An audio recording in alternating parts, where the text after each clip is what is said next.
Hello there everyone. So for this video I'm going to include a quick little intro here at the beginning going over some of the basics, but basically I'm going to start a new video series sort of detailing how to complete dungeons in the game from the samurai perspective. I've seen quite a few of these types of video series out for other jobs and other classes, but I haven't really seen very many for samurai, so I thought I'd give samurai some love, and hopefully you'll enjoy them. So first things first, let's go over some of the level 50 abilities. Well, rather, all of the abilities you can use up to level 50, because when you first acquire the samurai class, you will be level 50. So let's go over those first. A lot of these I have a difficulty pronouncing them, so forgive me if I absolutely butcher them. If you know how to pronounce them and I say it incorrectly, feel free to leave a comment about it and I will try my best to fix it in the future. But my bars right here, my hot bars, they have skills all the way up to level 70, so I'm just going to not cover the ones that go above level 50 basically, and I will explain those as we unlock them as we progress through the dungeons. I will be completing every dungeon from Stone Vigil, which is the level 51 dungeon, the first dungeon of Heaven's Word, all the way until the end of Stormblood, because those that's the dungeon range where samurais are most relevant, because anything under level 50 is pretty irrelevant, considering that you have to get to level 50 to unlock this job in the first place, and then you start right at level 50. So most people will not have a need to go back to the beginning dungeons as a samurai.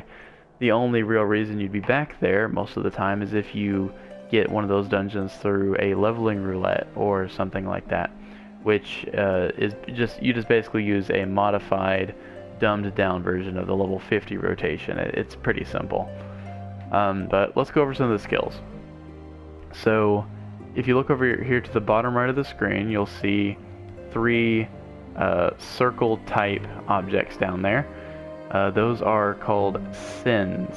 And there are 3 sins in your gauge there, as you can see, and you have 1 combo for each sin. So you have 3 combos in total.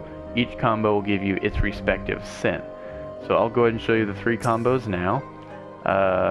The first combo is Hakaze, Jinpu, and then Gecko.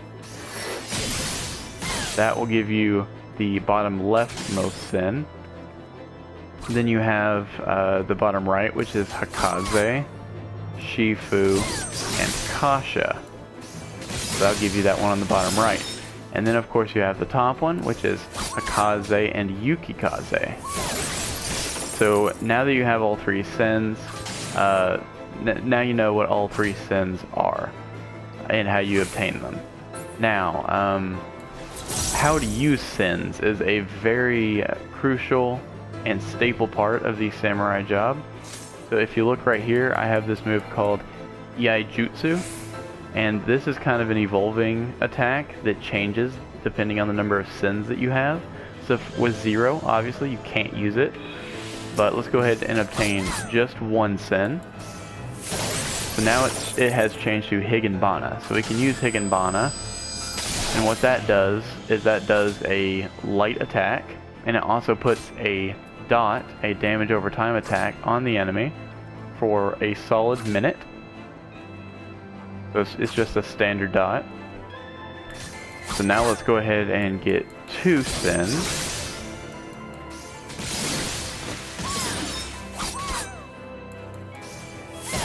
Alright, now that we have 2 sin, we have Tenka Goken. And this is an AoE attack, so here, I'll hit multiple targets here. It goes out in a cone in front of you, as you can see there. So that's pretty neat. So you can get 2 sins and use AoE attacks that way. It's really, really good AoE damage too. Samurai has really high AoE damage. And then of course you have the third one, all 3 sins, and that is a very, very powerful single target attack, and I'll show you that one. It looks very impressive too, very flashy. Alright, so now that we have all 3 sins back, we have Madare Setsugeka. And that is a very powerful one target attack. Very powerful attack. That's another staple right there. You'll be wanting to use that all the time during boss fights. And when you're taking care of big groups of enemies, you'll want to use the AoE one, the one with 2 cents. So that's basically the main mechanic of the samurai job. Now to mix in the off global cooldowns rather, and some of the abilities you have. So of course you'll be wanting to build your Sen at all times, but I've completely neglected to mention that second gauge I have down there. Has a picture of a katana, and right now it says 100 and it's lit up in red. That is the Kanki gauge, and that is actually not super relevant at level 50, I don't think. Let me check though. Alright, so yeah, the Kinky gauge doesn't actually come into effect until level 52. But I guess I'll go ahead and explain it since it's so close to 50. So basically the Kinky gauge, it goes up as you land attacks.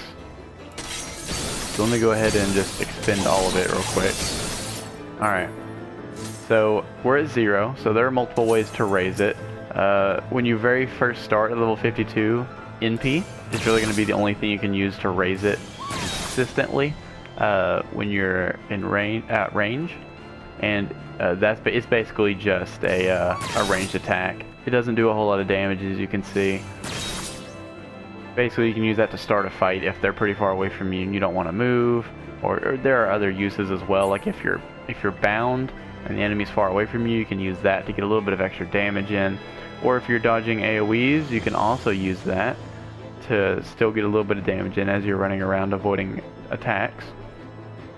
Let's see, what do we also have a Geha up here, and you use it's basically like the Assassinate from Ninja, where if the enemy has 20% health or lower, as you can see, we have 10%, I just messed that up. Let me get back to a little state there where you can see. I'm a little bit overpowered for these training dummies, so sometimes it's hard to get to a good damage value. Alright, there we go. So it's at 17%, so if it's below 20% HP, that will light up, and if you use it, it's basically a samurai version of Assassinate. It does a fair amount of damage on low health targets, and you can use that once every minute, which is pretty nice. And then if we move over here, Hisatsu Saigon, just ignore that. That's a level 60 plus skill, I believe, so we can ignore that for now. Stuff like Bloodbath, Leg Sweep, those are all cross-class actions. I'll get to those eventually. But we have Third Eye right here. Third Eye is pretty neat. The way Third Eye works is it basically, it doesn't block an attack, but if during the 3 seconds, I believe, that it's up, it's very short, so it can be hard to use. Yeah, 3 seconds. So once you use it, it will reduce your damage taken by 5%. Which isn't a big amount, but that's not really the main point. The main point is to get open eyes when hit. And when you're at level 58, that'll do a couple things for you, but basically at the lower levels, it's just a small defense buff. So use it where you can. You can use it pretty often. It only has a 15-second cooldown, so you can use it pretty often.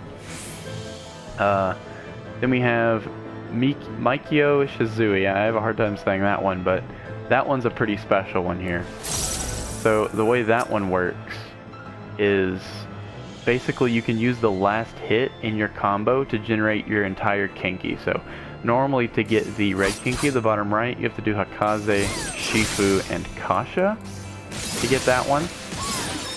However, alternatively, you can just hit Mikyo Shizui and just hit Kasha and you'll get the thing. So we'll see here. We do Yukikaze and we get the blue one up there, and Gecko, and we get the one on the bottom left. So you can just use the last attack in a combo and you'll get that Sen automatically. You don't have to do the full combo. That's a really nice time saver, and you can get some nice damage in if you weave that in correctly. So that move you just saw me use right there, Titan, that's a move you get a little bit after level 50. I'll get into that as we unlock that. But yeah, that's pretty much everything you get at level 50 as a samurai. It's pretty basic. Oh, actually, I lied. I am completely wrong. I missed all the AoE stuff. I should probably cover that, shouldn't I? Alright, AoEs. We have Fuga, Mangetsu, and Oka. So, Fuga is just kind of a conal AoE attack. It sort of grabs stuff that's in front of you there. And then Mangetsu is a circular AoE that generates the bottom left Sen, as you see there. And you have to use Fuga first, so it's like Fuga Mangetsu, and there's also a Fuga Oka for the bottom right Sen. Now keep in mind, to get these Sens, you actually have to land your Mangetsu and Oka on at least one enemy. You have to make a hit. If you just use the attack, it will not give you the Sen, so keep that in mind. So yeah, so that's basically how you do AoE. You do Fuga Mangetsu, and then Fuga Oka to get your two Sens down there. And then you'll have your AoE Tenkagoken. And then you just do it again. Fuga Mangetsu, Fuga Oka. And then you can go right back into Tenkagoken again. So you can do some really good damage when you're doing big pulls. So Samurai is definitely big pull friendly. Definitely. And it's also single target friendly as well. It deals some really hard hits on single target. And you'll get to see some of that goodness when we start getting into the actual dungeons.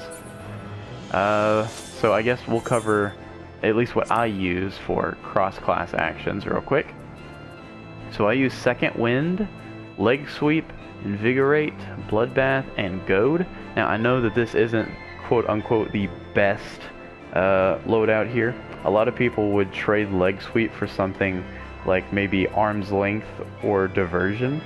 Especially Diversion, because Diversion, as you can see there, reduces your enmity generation. And Samurai does hit very hard, and sometimes your tank will have difficulty keeping the aggro.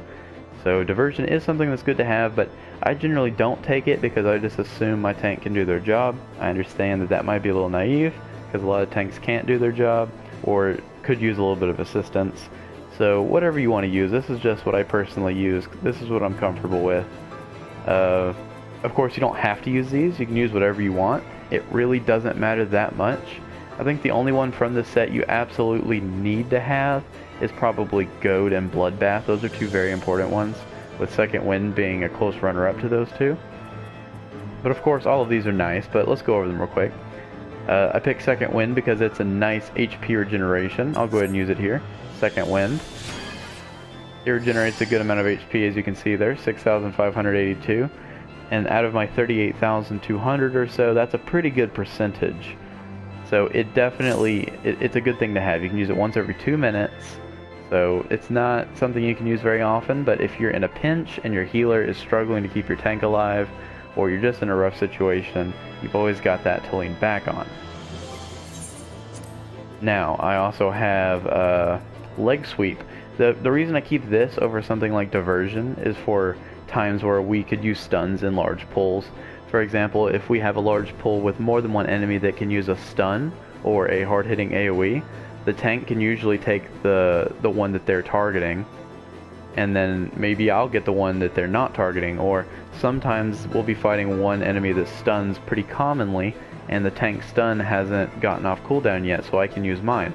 Or if the tank just isn't thinking about it, which happens sometimes, I'm guilty of that as well.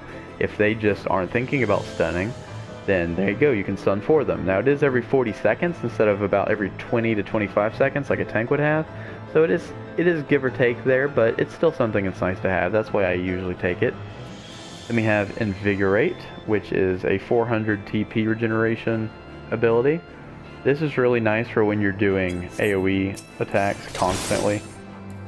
So as you'll see here, if you just constantly use your AoE attacks over and over, you run out of TP very quickly. As you can see, I'm already down to 540, and I've only been doing this for about 10 seconds. So you can really knock through your TP very quickly, so having Invigorate is very nice. Again, not a must-have, but it really will make your life easier in those long, drawn-out AoE situations. I also take Bloodbath, which is definitely a nice one. It lasts for 20 seconds, and basically It says a portion of physical damage dealt. I believe it's 10%, but I could be wrong. Let me test that actually. Alright, so I dealt 5292 and I got 1170, so that's actually a 20%. So it gives you back around 20% of your damage dealt back as HP. And as Samurai, you hit pretty hard, which means you'll be getting back quite a bit of HP. So this is actually a really, really nice ability to have. And like I said, it lasts for 20 full seconds, so if you use it at the right time when you're doing all your hard-hitting combos, you can really, really help your healer out.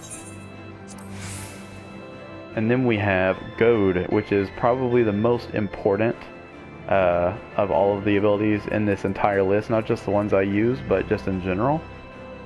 Because you can give TP restoration to a party member. It's not super great regeneration, like it's not a tactician or anything from Bard or Machinist. It's nothing that good, but it is definitely something that will help out. Or usually you can give this like a tank, specifically Warrior, because Warrior goes through a lot of TP very quickly, but the other tanks as well sometimes could use a Goad. I've seen tanks run out of TP all the time, and a Goad can really help them out. Or if you have another Samurai on your team, or you know, another melee DPS that's really going at it with their AoEs and they're running low on TP, then you can use this and help them get it back quicker. And the same goes for you as well. If someone in your party has Goad, they can use it on you when you're using all of your AoE abilities to help get your TP back as well, which is really nice. Although, like I said, even though I use these 5 here, you can definitely use any combination of the 5 and you'll be fine. These really don't matter that much at the end of the day. It just kind of helps out. So definitely something to look into. But yeah, I think that basically covers everything level 1 to 50 Samurai. So in the next video I will go ahead and do our first dungeon of this series, which will be the Dusk Vigil. There is a difference. Stone Vigil is the level 41 dungeon. We're doing the level 51 dungeon, which is Dusk Vigil. That's the first dungeon of Heavensward, and I'll see you there. Take care.